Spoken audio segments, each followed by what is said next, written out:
Welcome to the Money for Dads podcast. This is your host, Adam Katz.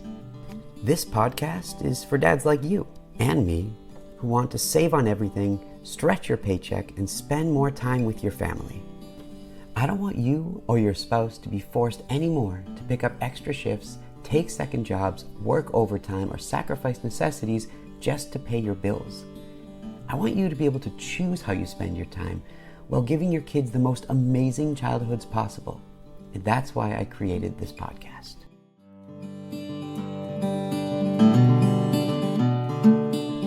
On this episode, I want to talk about things that I refuse to spend money on. Specifically, 10 things. The first is bank fees. I haven't spent a penny on bank fees in decades. It's totally unnecessary. You can find so many banks that will offer you free checking and savings accounts as long as you meet some criteria. Maybe it's a minimum balance, or maybe it's not. Or maybe you have your paycheck automatically deposited there. But there's not a reason why you should pay even a penny to your banks. They actually make money off your money. So it's crazy that you would pay them to make money off your money. So go ahead, look online for free bank accounts, or get in touch with me directly, or look in the show notes to find out which bank I use. The next thing I refuse to spend money on are credit card interest and late fees. Since 2004 or so, I haven't paid a penny in late fees or interest fees to my credit cards. That's how they make their money, and I'm not in business to help credit card companies make money. I like to make money off them, and I talked about this in a previous episode. So, besides that time I ran up a $5,000 balance in college, I haven't paid anything to them. Credit cards are the last place that you should be giving any of your money. And if you do have credit card debt, pay it off as soon as possible. Those interest rates are higher than any you'll pay anywhere else at all, ever. So you want to get rid of the credit card debt immediately. Next is self-storage. Self-storage is usually a total waste. It basically says, oh, I don't use this, so I'm just going to put it somewhere where I have to pay for it to live for the rest of my life. The average family that actually uses self-storage pays about $1,500 to $2,000 a year, and it's totally unnecessary. Instead, get rid of it. If you haven't used something in 5 years, then you're probably not going to use it. So instead, sell it and keep the money. And then if you need to buy it again in the future, go ahead. You might lose a little bit, but you'll be paying more in the storage fees than the difference. So go ahead, sell your stuff, make some money, stop paying storage fees, and it's a win-win for you and your bank account. Next is tech. This one's for all the early adopters out there who like to buy new gadgets, phones, whatever it is, right when they're released. My problem with that is, well, it's really expensive. Sometimes, though, you do have to pay for good stuff. But when something's just released, there aren't the full reviews, there aren't ratings, you don't know what the problems are, and a lot of the time it turns out that the product isn't really as good as everybody thought. But the only way that the company could have found that out was really through everybody buying it and leaving reviews and ratings. So you'll only know if something's really good after it's been out for a while and people have really tested it. So don't be one of those testers, because you're going to end up being stuck with something very expensive for a while. So make sure what you buy is tested, used, and great. The next thing is cloud services for your video doorbell, which so many people have now, including me. But people buy that, and they pay $120 or whatever for the doorbell itself, and then they pay a monthly service to store the footage. Now, I thought this was crazy. So what I did was I found a company with a great doorbell and no monthly fees, because I don't want to pay $8 a month forever, because that's absolutely crazy. They lock you in. You're totally stuck paying that forever unless you want your doorbell to be completely useless. So make sure to buy one that doesn't have those fees. Next are individual bottles of cleaning supplies. So rather than going to the store and paying, $4, $5, $6 or whatever it is to buy an individual bottle of Windex or shout spray, I went on Amazon and bought big bottles in bulk. So about 3 years ago, I bought Windex spray. It's antibacterial spray, so we use it in the house. It also works on the mirrors. And I got 4 giant bottles for under $50, and we're still using them. And also, in 2017, I bought Shout spray. I bought $86 worth of it, and there's still a ton left. So the other day I said to my wife that we still have so much left, and that it was such an awesome purchase. And then she said, because she's the one who actually does the laundry, that she actually never uses it. So it was a great deal, but apparently it's never been used. So theoretically, it was a perfect move. And I'm still proud of it. But that goes to show you, if you buy something in bulk, especially, just make sure there are people to use it.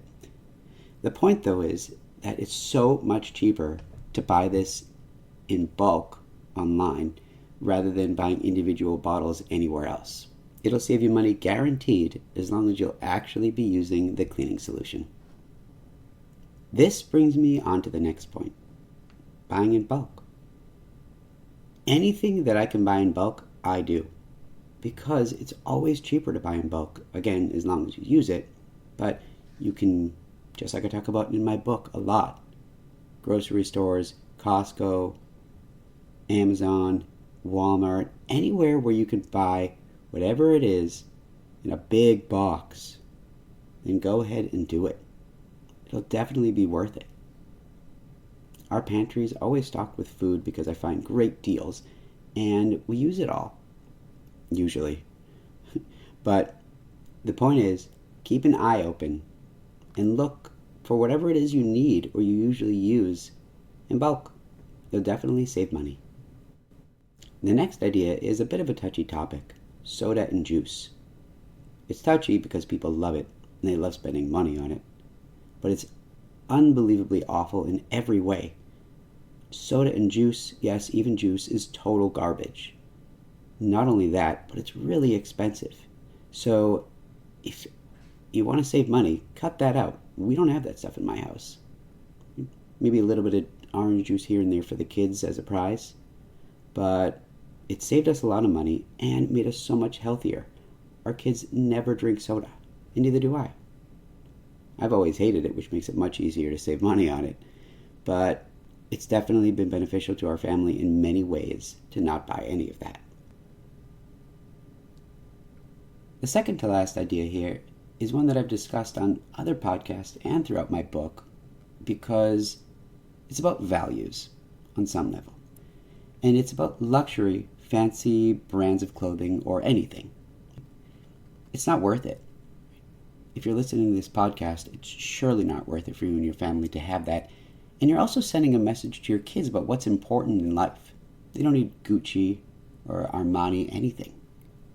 They'll believe that that's what's important. And what's important is the time you spend together, not fancy brands. Also, when you have really expensive brands, watches, clothes, ties, whatever it is, you're going to worry about them. And they might get ruined. They likely will get ruined. So you don't want to have to worry about these things. You don't want to have to tell your kids or even yell at your kids to stay away from them and not touch them. So by not buying them, you'll save money and make your home a more peaceful, less stressful place. The last thing that I refuse to spend money on is real art. Why? Well, it's probably going to get ruined anyway, at least in my house. It's guaranteed to get hit with Nerf bullets, tennis balls, drawn on, knocked down, or just smashed into.